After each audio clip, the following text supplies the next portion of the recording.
हरिः ओम श्री गुरुभ्यो नमः हरिः ओम। ओम शन्नो मित्र शं वरुणः शन्नो भवत्वर्यमा शन्न इन्द्रो बृहस्पतिः शन्नो विष्णुरुक्रमः नमो ब्रह्मणे नमस्ते वायो त्वमेव प्रत्यक्षं ब्रह्मासि त्वमेव प्रत्यक्षं ब्रह्म वदिष्यामि ऋतं वदिष्यामि सत्यं वदिष्यामि तन्मामवतु तद्वक्तारमवतु अवतु माम् अवतु वक्तारम्।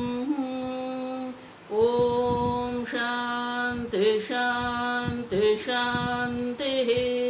ॐ सहना भवतु सहनौ भुनक्तु सह वीर्यं करवावहै तेजस्विनावधीतमस्तु मा विद्विषावहै। ॐ शान्ति शान्ति शान्तिः।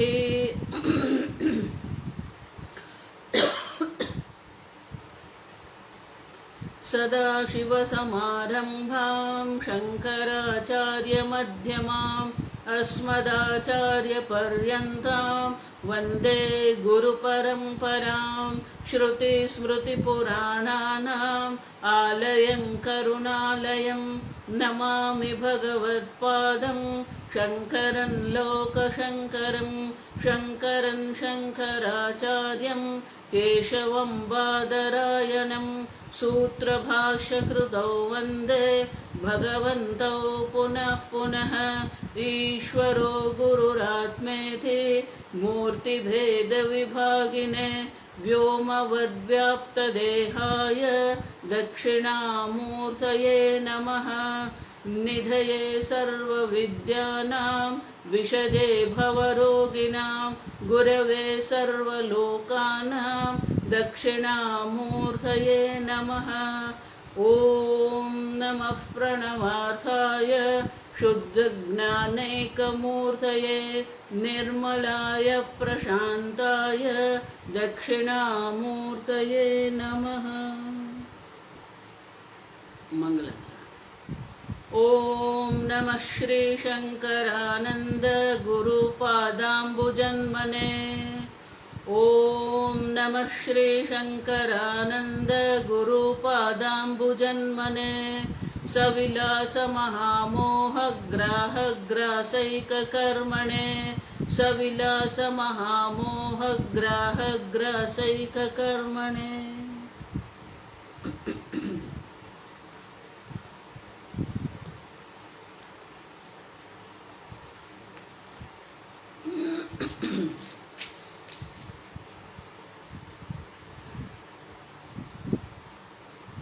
श्लोक नंबर 59। सतत्वमाश्रिता शक्तिः सतत्वमाश्रिता शक्तिः कल्पयेत् सति विक्रियाः कल्पयेत् सति विक्रियाः वर्णाभित्तिगताभित्तौ वर्णाभित्तिगताभित्तौ चित्रं नानाविधं यथा चित्रं नानाविधं यथा।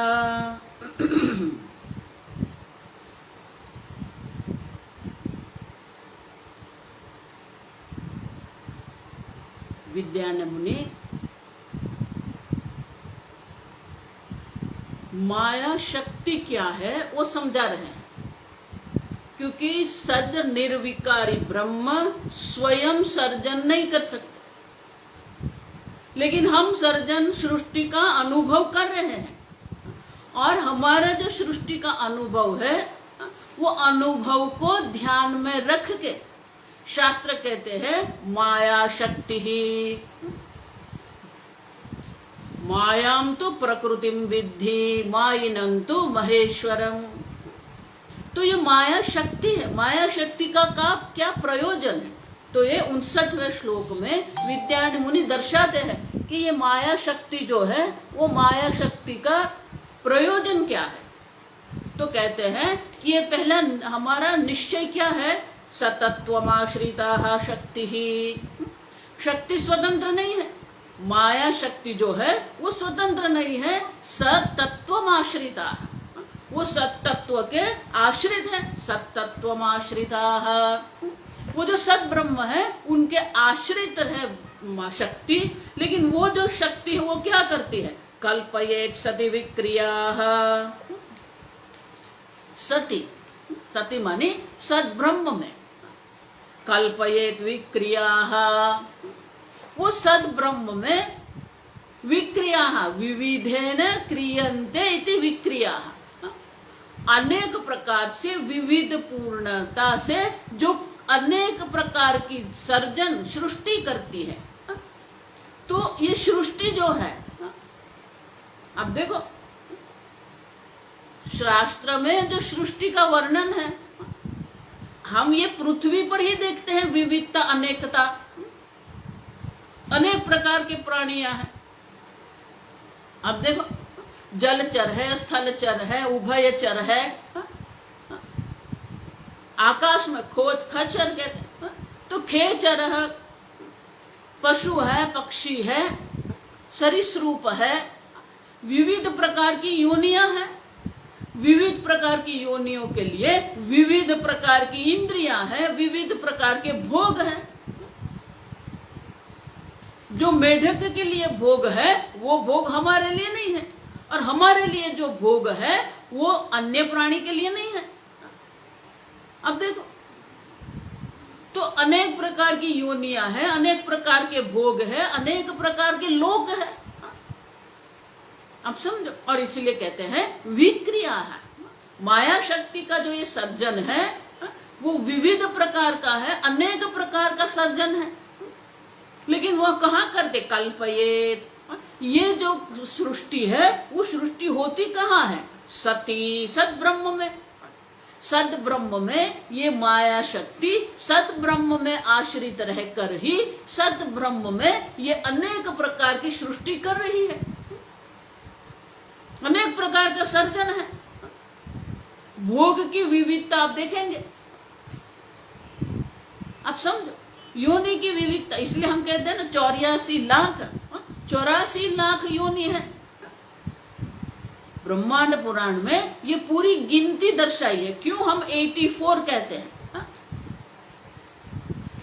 आजकल जो जैविक विज्ञान है वो प्राणियों का जो विभाजन करते हैं,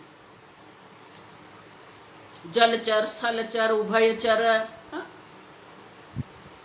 तो शास्त्र में भी ये प्राणियों का जो अनेक प्रकार के प्राणियों जो है उनके जन्म के आधार पर उनका विभाजन किया है।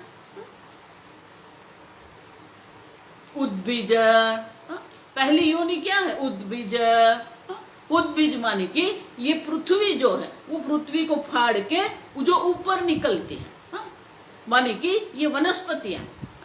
फिर वनस्पति में भी अनेक प्रकार की वनस्पति है, वृक्ष है, लता है, औषधि है, तो उनका भी विभाजन दर्शाया है। उद्बीज, स्वेदज, जिनके लिए नमी की आवश्यकता होती है। स्वेदज, स्वेद माने नमी। अब देखो, मॉइस्चर इज रिक्वायर्ड।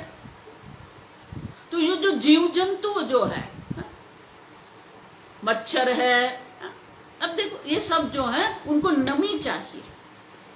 स्वेदज, मेढक भी उसी में आएगा।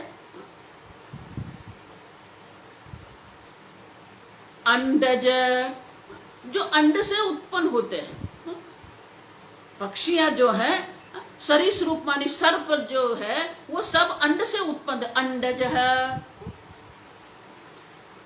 जरायुज, माता के गर्भ से सीधा बच्चा निकलता है, जरायुज। मैमल्स जो कहते हैं, स्तन्य प्राणी हम कहते हैं। तो ये विविधता है, और ये जो विविधता है उनकी विविधता के आधार पर उनके अनुरूप लोक है, उनके अनुरूप भोग है, उनके अनुरूप इंद्रियां हैं। और इसलिए कहते हैं कल्पयेत सति विक्रिया माया शक्ति ही। तो ये माया शक्ति का प्रयोजन क्या है? कल्पयेत सति विक्रिया, ये प्रयोजन है। ब्रह्म के आश्रित रहकर ही ब्रह्म में माया ये संपूर्ण जगत के कल्पना करती है। कैसे? तो दृष्टांत देते हैं, यथा भित्तौ, भित्त, भित्त माने की दीवार, वॉल। देखो ये एक वाक्य यहां पर है, उनका पूरा विस्तार जो है वो 6ठे अध्याय में आएगा। चित्रदीप प्रकरण उसको कहते हैं।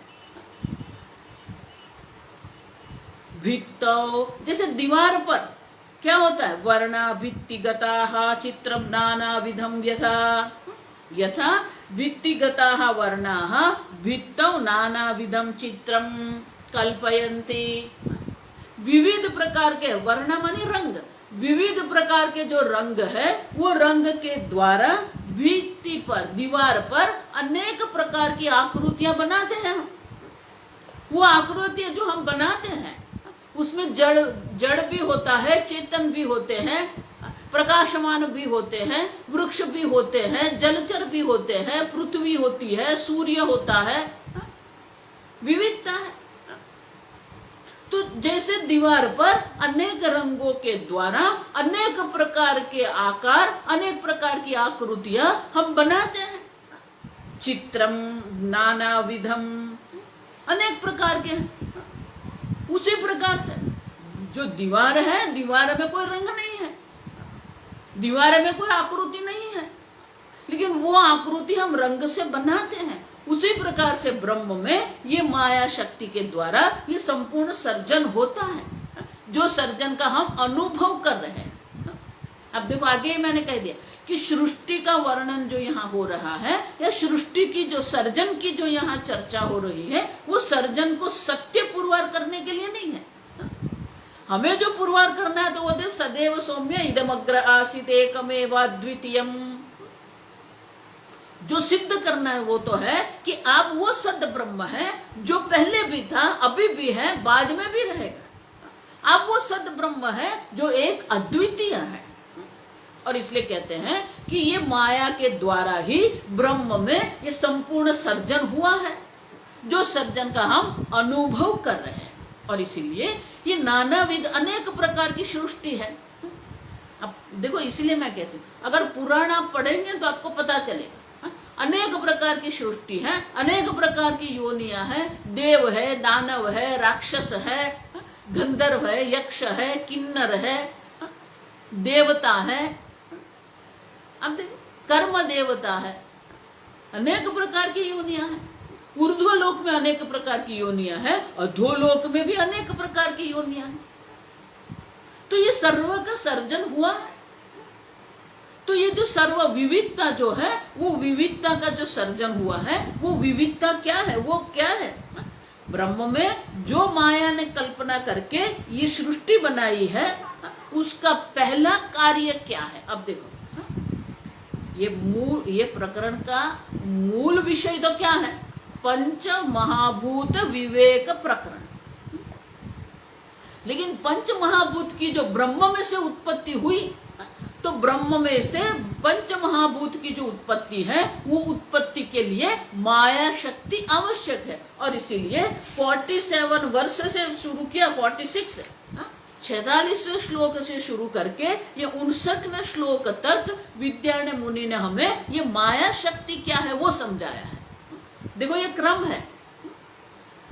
अब ये 60वां श्लोक जो है, 60वें श्लोक से शुरू करके 76 वर्ष तक विद्यारण्य मुनि आकाश तत्व का विश्लेषण करेंगे। ये आकाश तत्व क्या है? अब देखो, फिर वायु तत्व क्या है? तो ये अभी जो श्लोक आएंगे, ये 40-45 श्लोक में ये पंच महाभूत जो क्या है, उनकी विशेषता क्या है, उनका विश्लेषण अभी करेंगे। तो पहला कार्य क्या है? तस्माद् वा एतस्माद् आकाशः सम्भूतः। ब्रह्म में माया शक्ति द्वारा पहला जो कार्य उत्पन्न हुआ है वो आकाश है। और इसीलिए विद्यारण्य मुनि अभी आकाश तत्व का विश्लेषण कर रहे हैं। तो हम श्लोक पहले पढ़ेंगे। आद्यौ विकार आकाशः आद्यो विकार आकाशः सो अवकाशस्वरूपवान् सो अवकाशस्वरूपवान् आकाशोऽस्तीति सत्तत्वम् आकाशोऽस्तीति सत्तत्वम् आकाशे अप्यनुगच्छति आकाशेऽप्यनुगच्छति। आद्य आद्य माने प्रथम, आद्य विकार आकाश, प्रथम विकार जो है, प्रथम सृष्टि जो है वो विकार आकाश है। यहां हम जो विकार शब्द का प्रयोग कर रहे हैं वो मानसिक विकार की बात हम नहीं कर रहे। विकार मानी जो परिवर्तन है, जो सर्जन है, सर्जन को भी हम विकार कहते हैं। किसी भी प्रकार के सर्जन में विकार होता है, परिवर्तन होता है। कारण जो है वो कार्य में परिवर्तित होता है और इसलिए उसको विकार, सर्जन को यहाँ विकार मानी सर्जन। क्यों सर्जन कहते हैं? क्योंकि कारण को कार्य के रूप में परिवर्तित होना है। विकार मानी परिवर्तन, मॉडिफिकेशन। अंग्रेजी में इसलिए उसको मॉडिफिकेशन कहते हैं। तो तस्माद्वा एतस्माद् आत्मनः आकाशः सम्भूतः। हम आगे देख के गए, जो ब्रह्म है अब वो ब्रह्म क्या हो गया? आकाशः।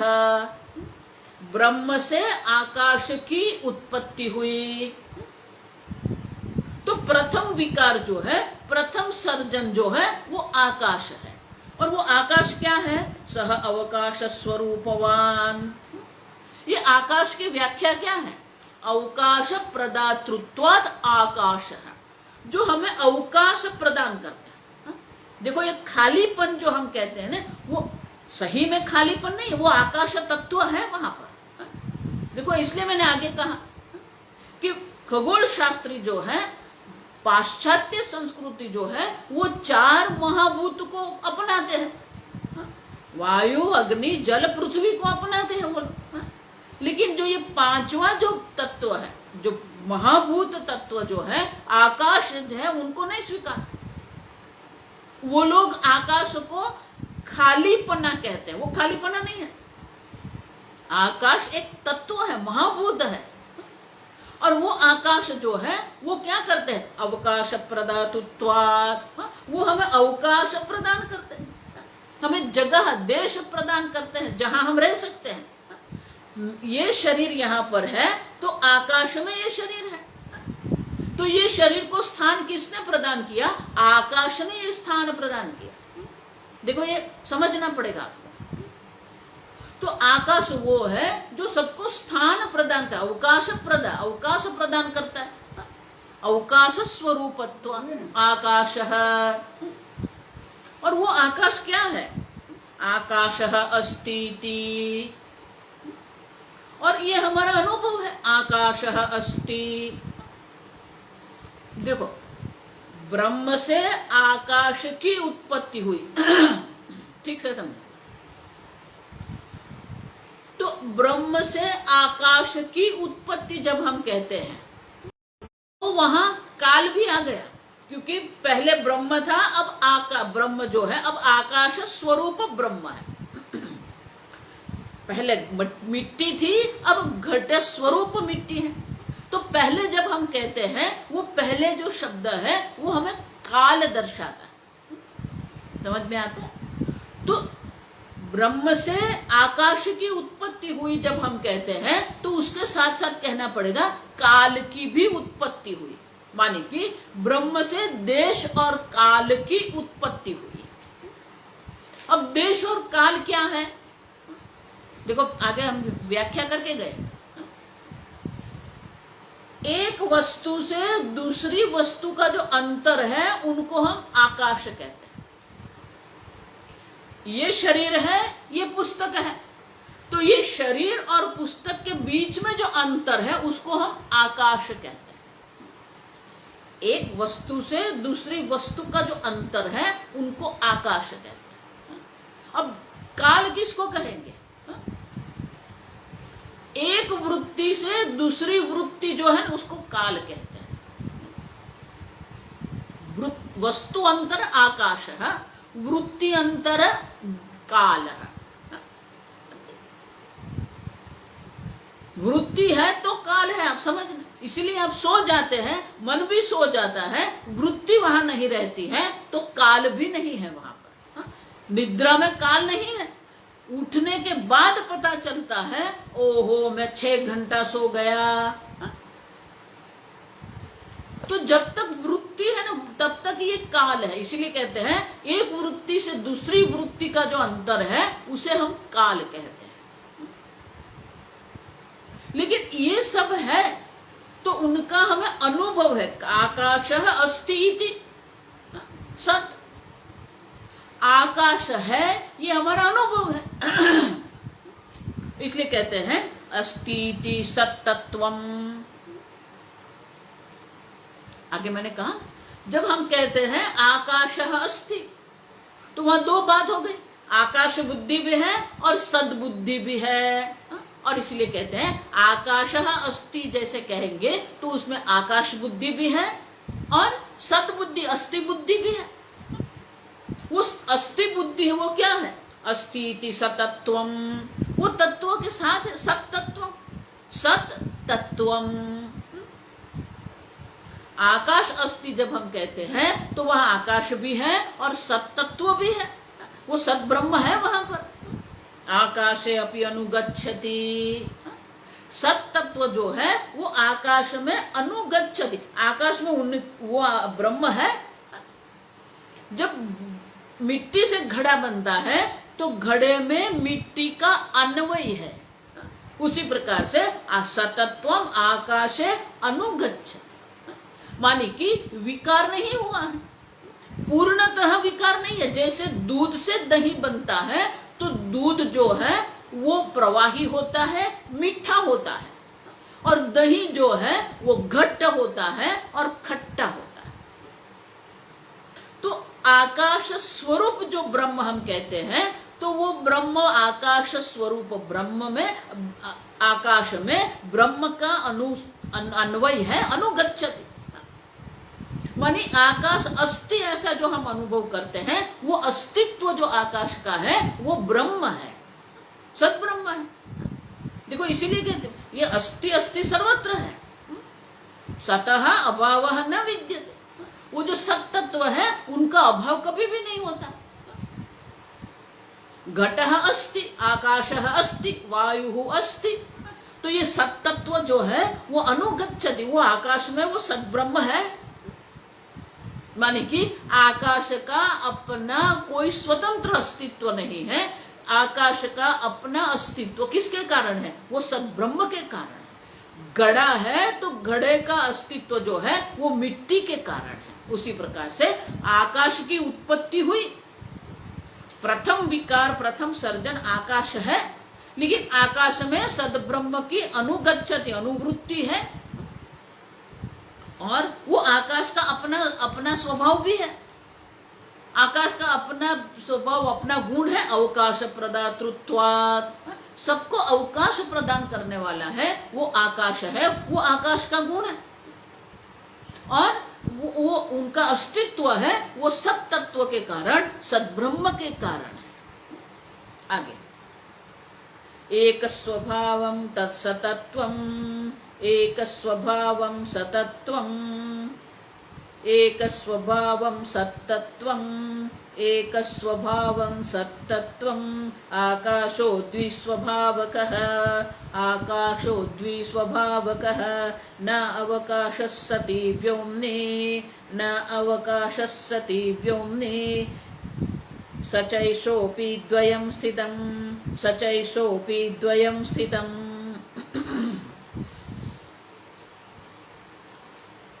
अब आप कह रहे हैं आकाश की उत्पत्ति हुई माया शक्ति से, ब्रह्म में प्रथम आकाश की उत्पत्ति हुई, आकाश का अपना गुण है। तो कहते हैं एक स्वभावम सत्तत्व, सत्तत्व का एक ही स्वभाव है, सद अस्ति। लेकिन आकाश कैसा है? द्विस्वभावकम, उनका अस्तित्व भी है और अवकाश प्रदान करना उनका स्वभाव है। और इसलिए कहते हैं ब्रह्म जो है उनका एक ही स्वभाव है, सत्ता, सद ब्रह्म। लेकिन आकाश सद भी है और अवकाश प्रदान करने वाला भी है, और इसीलिए आकाश जो है उनका दो स्वभाव है और ब्रह्म जो है उनका एक ही स्वभाव है। अब देखो, न अवकाश सती, सती मानी सद ब्रह्म में अवकाश प्रदान करने का स्वभाव सद ब्रह्म में नहीं है। न अवकाश सती व्योमनी, लेकिन आकाश में वो स्वभाव है। सच एषः अपि द्वयं स्थितम, और इसीलिए ये दो स्वभाव है। ब्रह्म एक ही स्वभाव का है, क्योंकि न अवकाश सती, सद ब्रह्म में अवकाश नहीं है, वो असंग है।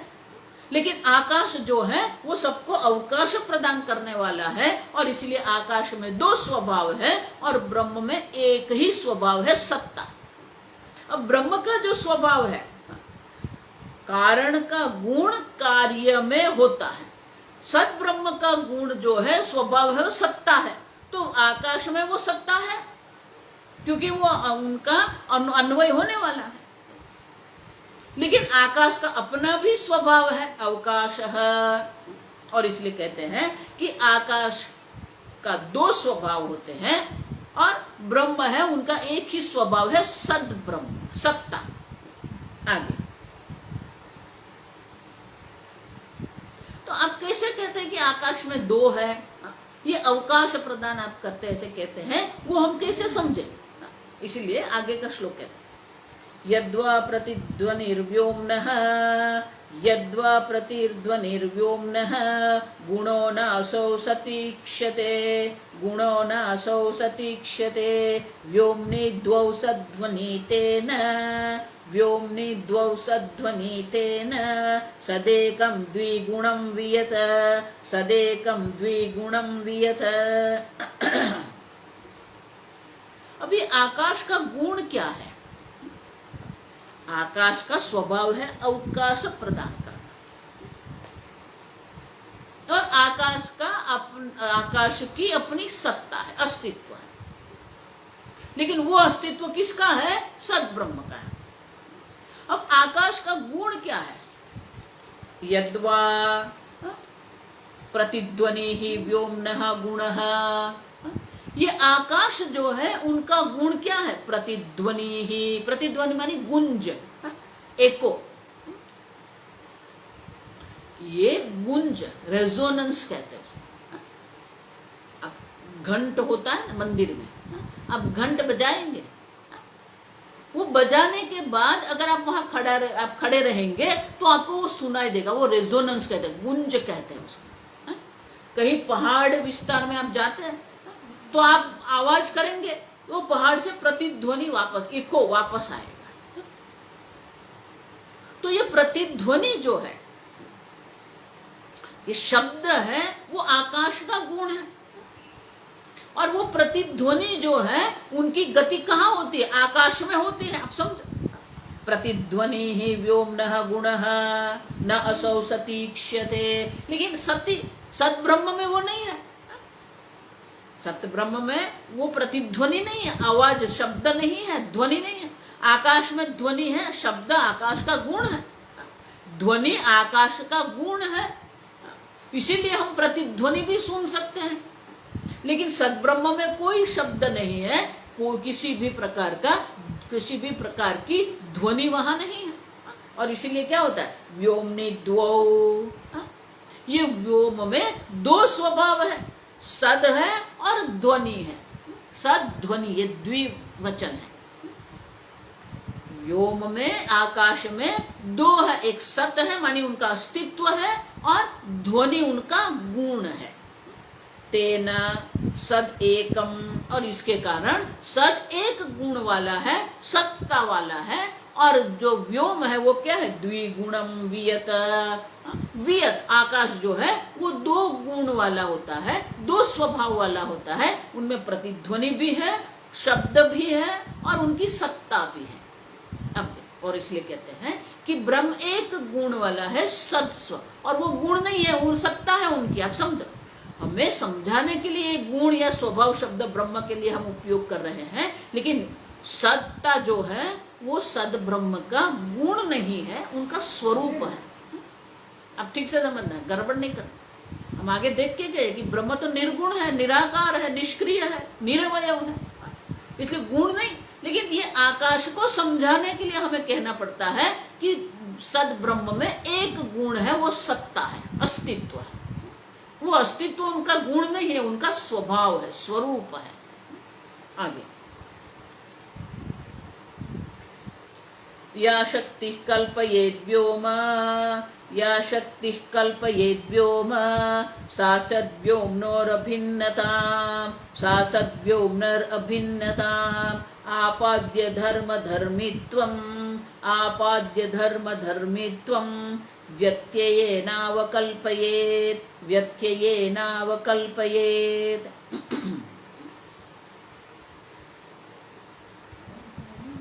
अब एक तर्क दर्शाते हैं। तार्किक लोग जो है, जो वैशेषिक है, नैयायिक है, वो कहते हैं कि ये आत्मा एक पदार्थ है, आकाश एक पदार्थ है। माने उनके लिए आकाश एक स्वतंत्र वस्तु है, पदार्थ है। तो वो कहते, आप कहते हैं कि सद ब्रह्म का कार्य आकाश है, लेकिन आकाश एक स्वतंत्र पदार्थ है, ऐसा ले लो आप। तो बोले कि नहीं, या शक्ति ही कल्पयेद् व्योम, जो शक्ति व्योम की कल्पना करती है, जो शक्ति व्योम का सर्जन करती है, सा सद्व्योम्नो हो अभिन्नताम। तो आपने पहले क्या कहा कि माया शक्ति जो है वो सद्ब्रह्म से भिन्न नहीं है। देखो ये ठीक से समझ। तो माया शक्ति जो है वो ब्रह्म से भिन्न नहीं है। माया जो है वो क्या है, सत्तत्व, वो सत्तत्व वाली है। सद्ब्रह्म माया में सद्ब्रह्म है। तो माया शक्ति जो है वो माया शक्ति सद्व्योम्नो अभिन्नताम। अब सद्ब्रह्म जो कहते हैं और जो व्योम आकाश जो कहते हैं आप,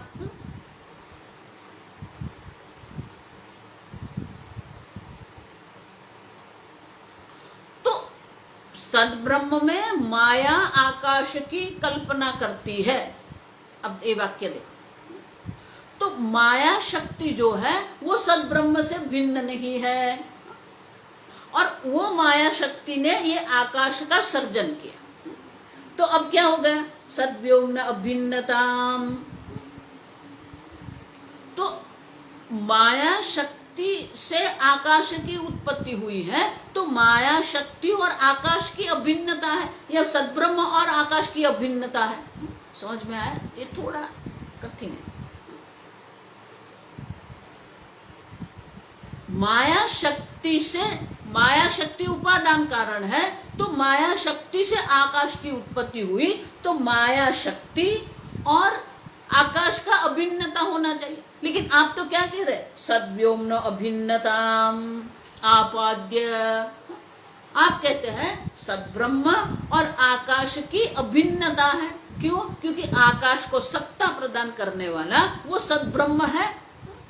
माने कि जो आकाश है वो सद्ब्रह्म से भिन्न नहीं है। आपाद्य, ये अभिन्नता प्राप्त हो गई।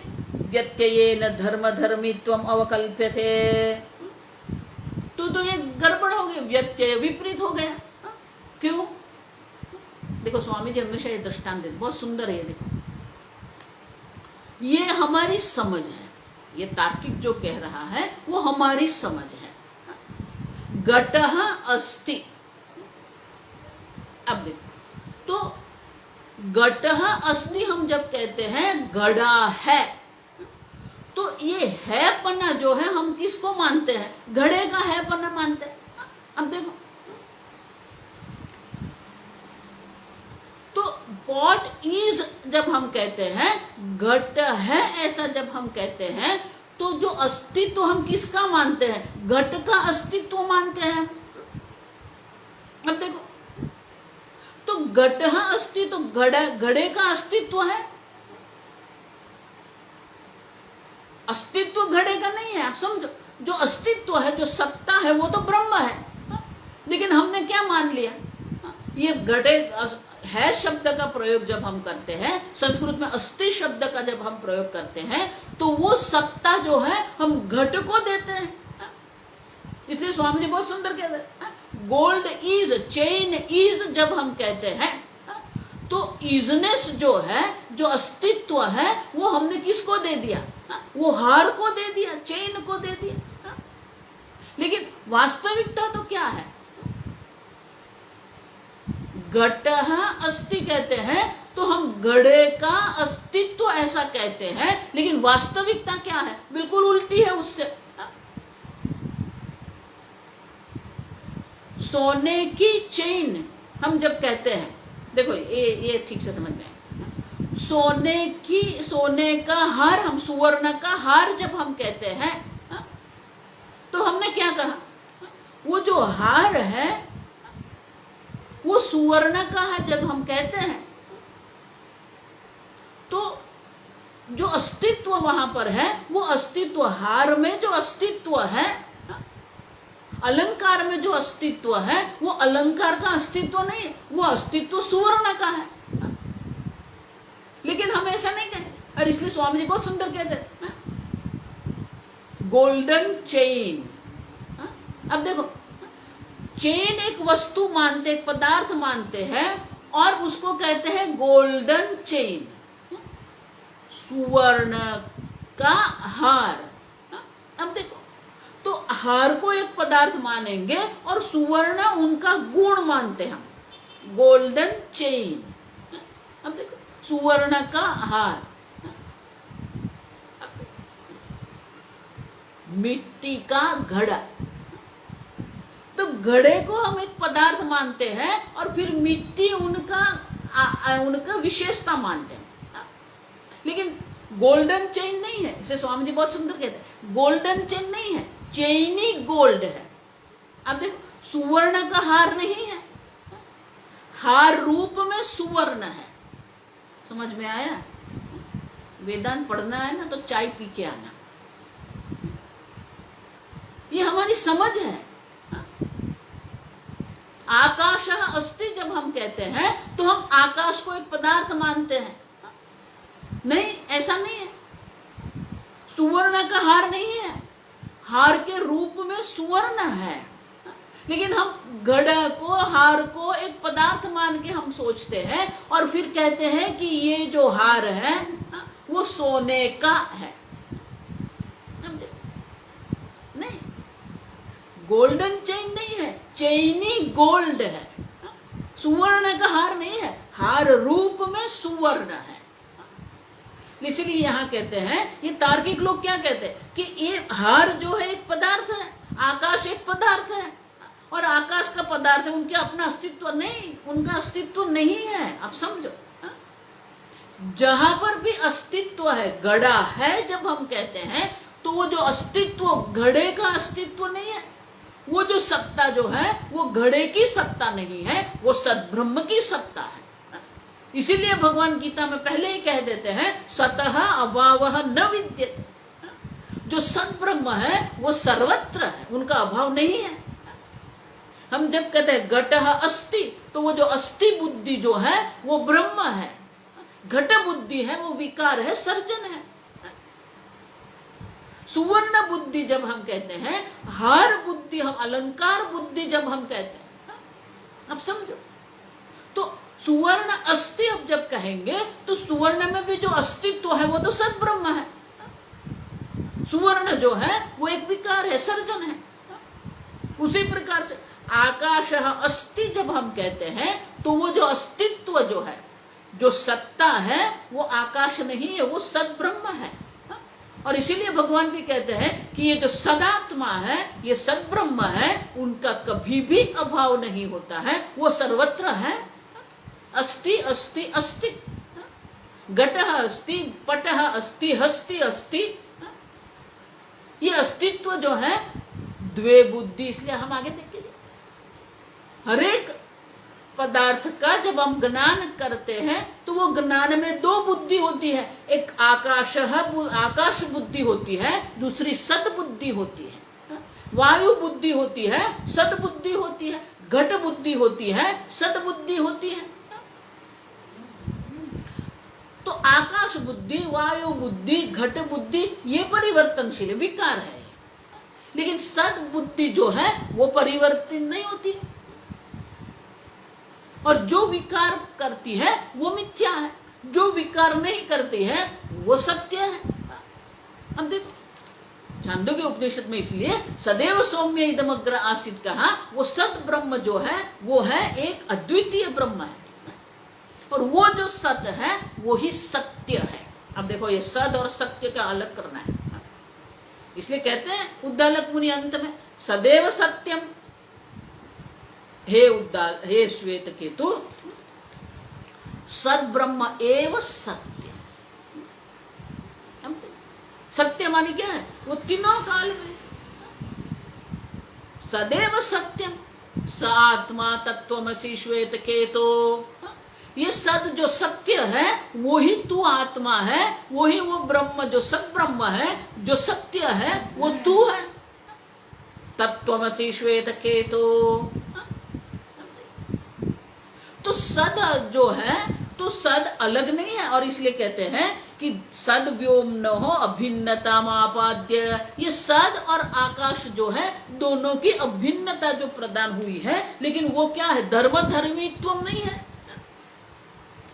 घड़ा है और उनका धर्म है अस्तित्व, ऐसा नहीं है। अस्तित्व घड़े का धर्म नहीं है। घड़े का है पना जो है वो उनका गुण नहीं, उनका धर्म नहीं है, उन गुण धर्म नहीं है उनका।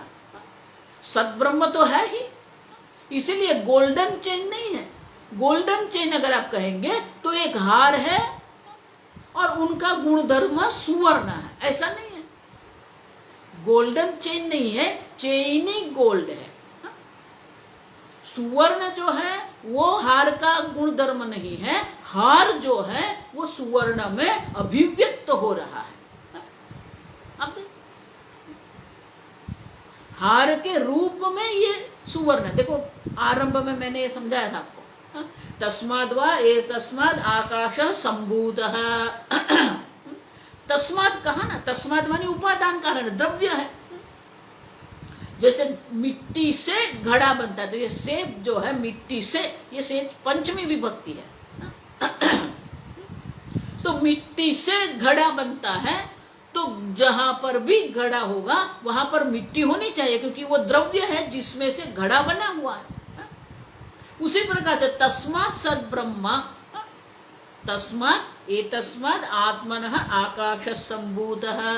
वो ब्रह्म जो आत्मा है उसी से ब्रह्म आकाश की उत्पत्ति हुई। तो अब ये जो सद ब्रह्म है वो क्या है, आकाश रूप सद ब्रह्म है। वो सद आकाश रूप सद ब्रह्म है, उसी से वायु की उत्पत्ति हुई।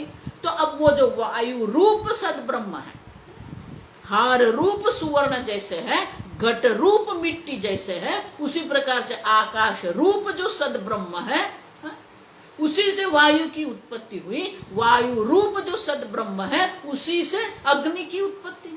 और इसीलिए ये आकाश जो है वो ब्रह्म का धर्म नहीं है, गुण धर्म नहीं है, धर्मी धर्मित्व नहीं है। अब समझो। और इसलिए कहते हैं धर्म धर्मित्व व्यत्ययेन अवकल्प्यते। ये आप कल्पना कर रहे हैं, एक धर्म है और दूसरा धर्मी है। सद ब्रह्म धर्मी है और उसका धर्म, उनका गुण धर्म आकाश है, ऐसा है नहीं, ऐसा हम कल्पना नहीं करते। ये धर्म धर्मी का संबंध नहीं है। आकाश और सद ब्रह्म में सद व्योम्न अभिन्नता है। आकाश और ब्रह्म की अभिन्नता है, लेकिन आकाश ब्रह्म का गुण धर्म नहीं है। अब समझो। और इसलिए कहते हैं कि एक देख रहा है, लेकिन एक देखने के बाद भी जो घड़ा है वो मिट्टी है, एक ही है। घड़ा और मिट्टी दो है, नहीं है, द्वैत नहीं है वहां पर। लेकिन वो अभिन्नता भी कैसी है? घड़े में मिट्टी का अन्वय है, लेकिन मिट्टी में घड़े का व्यतिरेक है, अन्योन्य नहीं है। और इसीलिए आकाश में सद्ब्रह्म का अस्तित्व जो है वो स्वतंत्र अस्तित्व है, लेकिन सद्ब्रह्म में आकाश नहीं है। आकाश में सद्ब्रह्म है, क्योंकि आकाश का अपना अस्तित्व नहीं है, आकाश का अस्तित्व सद्ब्रह्म के कारण है। लेकिन सद्ब्रह्म में आकाश है, सद्ब्रह्म का गुण आकाश है नहीं। आकाश में सद्ब्रह्म है, लेकिन सद्ब्रह्म में आकाश का कोई अस्तित्व नहीं है। अब समझो ठीक से। और इसलिए कहते हैं आकाश और सद्ब्रह्म का धर्म धर्मी अगर आप कल्पना करते हैं तो बहुत बड़ी गड़बड़ है। ब्रह्म है और उनका धर्म आकाश है, ऐसा नहीं है। सद्ब्रह्म तो एक अद्वितीय है, निर्गुण निराकार है। अब समझो, देखो ये सर्व शब्द जो है, सद्ब्रह्म निर्गुण है, सद्ब्रह्म निरवयव है, निरंश है, निराकार है, निष्क्रिय है। अब जितनी भी कल्पना कर रहे हैं वो सब कल्पना है ही नहीं। सद्ब्रह्म वो निर्विकारी है, देखो ये शब्द है, समझना पड़ेगा। आकाश का तो अपना गुण है, ध्वनि है, और उनका अपना अस्तित्व, लेकिन वो अस्तित्व उनका अपना है नहीं, वो सद्ब्रह्म का अस्तित्व है। जो जगत में जो भी कुछ है उस सबका अस्तित्व सद्ब्रह्म के कारण है, लेकिन सद्ब्रह्म में कुछ भी नहीं है, एक एवं अद्वितीय मात्र सद्ब्रह्म मात्र है। ये जगत जो है वो सद्ब्रह्म पर आधारित है, लेकिन सद्ब्रह्म जो है ये जगत पर आधारित नहीं है, स्वतंत्र है। और इसलिए कहते हैं कि अगर आप ऐसी कल्पना करेंगे, ये दोनों जो है आकाश और ब्रह्म जो है वो अभिन्न है जब हम कहते हैं, तो फिर धर्म धर्मी की कल्पना हो जाएगी। और धर्म धर्मी की अगर कल्पना करेंगे तो फिर दो हो जाएंगे, अभिन्नता नहीं रहेगी। और इसलिए कहते हैं कि इस प्रकार से आकाश है ऐसा जब हम कहते हैं, तो ये जो है पना जो है वो अस्तित्व है, वो सद्ब्रह्म है, वो आकाश नहीं है। आकाश का अपना गुण है, लेकिन उनका जो अस्तित्व आकाश है जब हम कहते हैं, तो जो अस्तित्व है पना जो है वो सद्ब्रह्म है, आकाश नहीं है। देखो ये समझने में थोड़े दिक्कत रहेगी, लेकिन आगे जैसे और भूत महाभूत भी सीखेंगे ना तो ये स्पष्ट हो जाएगा। मानिए जगत में जितने भी अस्तित्व का हम अनुभव करते हैं, सब अस्तित्व सद्ब्रह्म का अस्तित्व है। उससे वो आकाश हो या वायु हो या पृथ्वी हो या सूर्य हो, चंद्र हो, उसी से कोई संबंध नहीं है। धर्म धर्मी का संबंध वहां पर नहीं है, गुण और गुणी का संबंध वहां पर नहीं है। और इसलिए कहते हैं कि ऐसे अगर आप कहेंगे तो ये विपरीत हो जाएगा। क्यों? जो ब्रह्म जो निर्गुण है वो गुण वाला हो जाएगा, ब्रह्म जो निर्विकारी है वो विकार वाला हो जाएगा। और इसलिए कहते हैं कि धर्म जो है वो कल्पित है, आकाश जो है वो ब्रह्म में कल्पित है। वो कल्पना कैसे हुई? माया कल्पित देश काल कलन, माया शक्ति के द्वारा ही सद्ब्रह्म में ये आकाश की कल्पना हो रही है। और इसीलिए धर्म और धर्मी का संबंध नहीं है। आगे का श्लोक, त्वमापन्नं व्योम्नस्तत्तां तु लौकिकाः, सत्तो व्योमत्वमापन्नं व्योम्नस्सत्तां तु लौकिकाः, तार्किकाश्चवगच्छन्ति तार्किकाश्चवगच्छन्ति मायाया उचितं हि तत्, मायाया उचितं हि तत्। जो मैंने समझा है ना वही ये कहते हैं लौकिका, ये हमारी लौकिक बुद्धि है। क्या बुद्धि है? सतः व्योमत्वम आपन्नम, ये जो सद्ब्रह्म है वो उसको आकाशपना प्राप्त हुआ, माने कि सद्ब्रह्म का गुण धर्म हो गया आकाश। सद्ब्रह्म को आकाशपना की प्राप्ति हुई। और व्योमनः सत्ताम तु, और व्योम की जो सत्ता है, व्योम की सत्ता और सद्ब्रह्म में व्योम। अब लौकिका, ये लौकिक चिंतन है। क्यों? तार्किकाश्च अवगच्छन्ति, तार्किक लोग जो है वो भी यही, नैयायिक लोग है, तार्किक लोग है, वो भी यही लौकिक बात ही करते हैं। मायायाः उचितम हि तत्, अविद्यारण्य कहते हैं ये सब माया है, ये उचितम माने कि ये माया का कार्य है, ये माया सबको ये उल्टा दर्शन करवा रही है। क्यों? अघटित घटेना पटीयसी माया, जो आकाश ब्रह्म का गुण है ही नहीं, आकाश का जो सद्ब्रह्म में आकाश है ही नहीं, वो आकाश की कल्पना भी कर दी और आकाश को ब्रह्म का गुण भी दर्शा दिया। इतना ही नहीं, वो जो सद्ब्रह्म का जो अस्तित्व है उसको आकाश का दर्शा दिया। समझ में आया?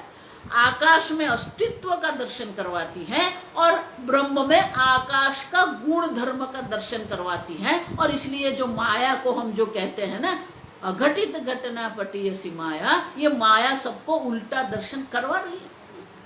आकाश की अपनी सत्ता नहीं है और सद्ब्रह्म में आकाश नहीं है, फिर भी ब्रह्म में आकाश की कल्पना हमने करवा दी और आकाश में सत्ता दर्शा दिया, आकाश है, लेकिन वो सत्ता आकाश की नहीं है। लेकिन हम यही लौकिक, हम यही सोचते हैं। हाँ, घट अस्ति जब हम कहते हैं तो अस्तित्व तो मिट्टी का अस्तित्व है, घट का अस्तित्व नहीं है। आप समझो? उसी प्रकार से आकाश अस्ति हम जब कहते हैं वो अस्तित्व सद ब्रह्म का है, लेकिन लौकिक बुद्धि से हम ये समझते हैं कि ये सब जगत का अस्तित्व है। और इसलिए कहते हैं उचितम ही तत् माया, ये माया सब जो कर रही है वो उचित ही हमें लग रहा है।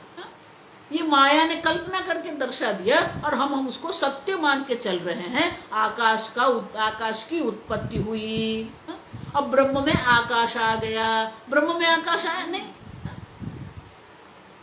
कल मैंने कहा कि एक मिट्टी है, उससे आप कितने भी बर्तन बना दो, 1000 आप मिट्टी के बर्तन बना देंगे, लेकिन मिट्टी तो एक ही रहेगी, अनेकता मिट्टी में नहीं आती है।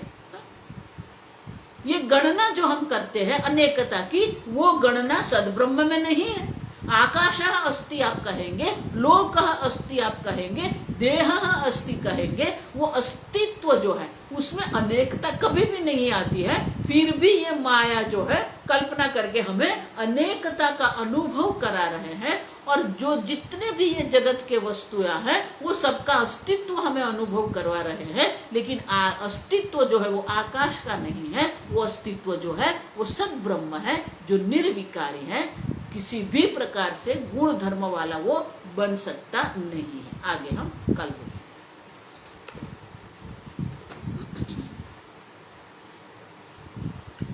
ओम स्वस्ति प्रजाभ्यः परिपालयन्तां न्यायेन मार्गेण महीं महिषाः, गोब्राह्मणेभ्यः शुभमस्तु नित्यं, लोकाः समस्ताः सुखिनो भवन्तु, काले वर्षतु पर्जन्यः, पृथिवी सस्यशालिनी, देशोऽयं क्षोभरहितः, ब्राह्मणाः सन्तु निर्भयाः।